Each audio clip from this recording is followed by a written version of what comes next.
capital needs to flow as freely as people can flow. Talking about capital markets is very abstract. Everyone knows what savings are.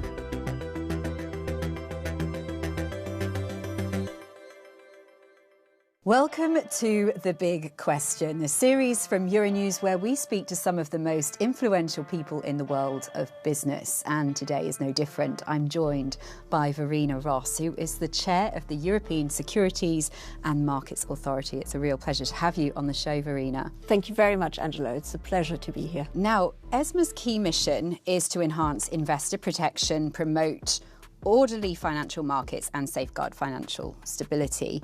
And you have one very big job on your hands at the moment as part of all this, which is to try and make Europe's capital markets essentially work more like a single market instead of 27 partly fragmented national markets. Can you just elaborate on why it's so important for Europeans, like what people are essentially missing out on because Europe's capital markets are fragmented? So if we look at household assets in the European Union, there are about 37 trillion euros that are sitting largely idle. People make their own choices. They want to invest in their own home.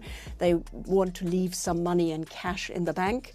But there's a lot of capital which is basically not productively invested. And that is to the detriment both of the people who want their money working for them, to really want to save for their financial goals, for their old age protection.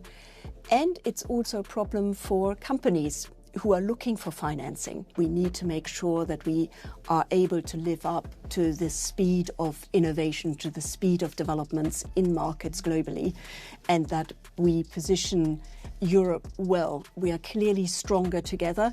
We need to make sure that we find European solutions rather than going back into our national markets and trying to solve issues at national level.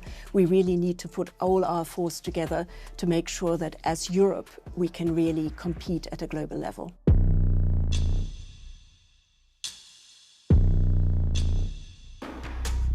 Now, the Capital Markets Union has recently been rebranded as the Savings and Investment Union. Why the rebrand? So there was the idea that, talking about capital markets is very abstract, it's quite technical.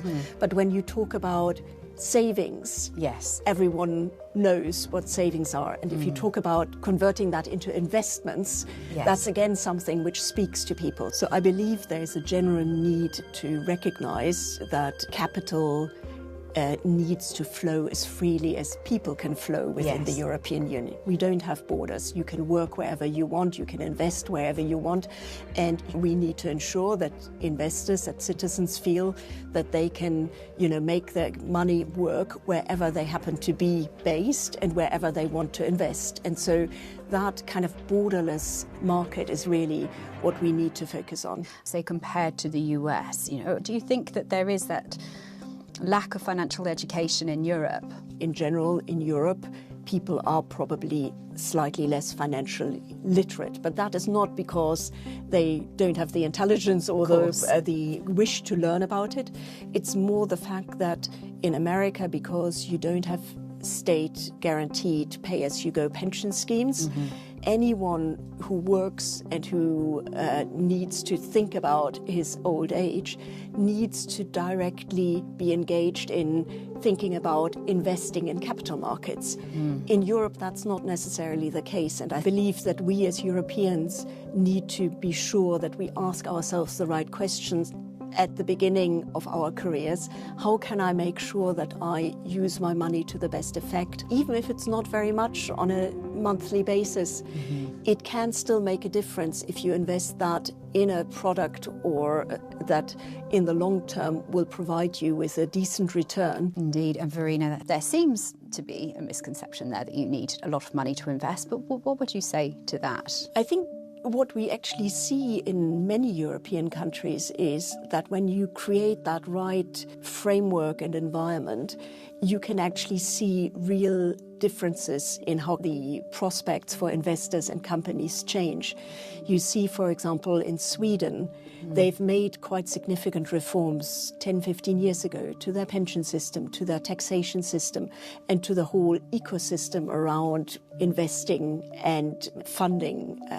That has really made a difference and has made now investors in Sweden much more financially literate, much more engaged in capital markets, and also giving them returns from the capital market investments that maybe they started 10 or 15 years ago.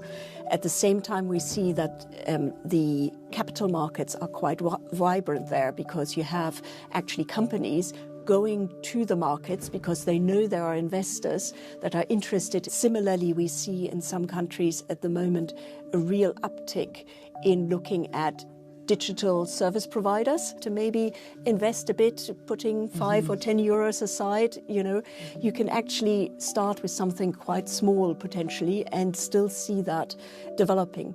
But you also need to make sure that you are actually well informed when you take those decisions, that you understand the risks, the costs, and the opportunities that come with investing in capital markets. So we need more easily digestible information. We need more comparative sites that allows each of us to take the informed decisions that we need to take about our money. And Verena, how concerned are you about the rise of what they call finfluencers, financial influencers, giving investment advice on social media? We all live in a world where social media is becoming more important, and finfluencers, so the people who are trying to influence on finance matters, can play an important role to help investors get information.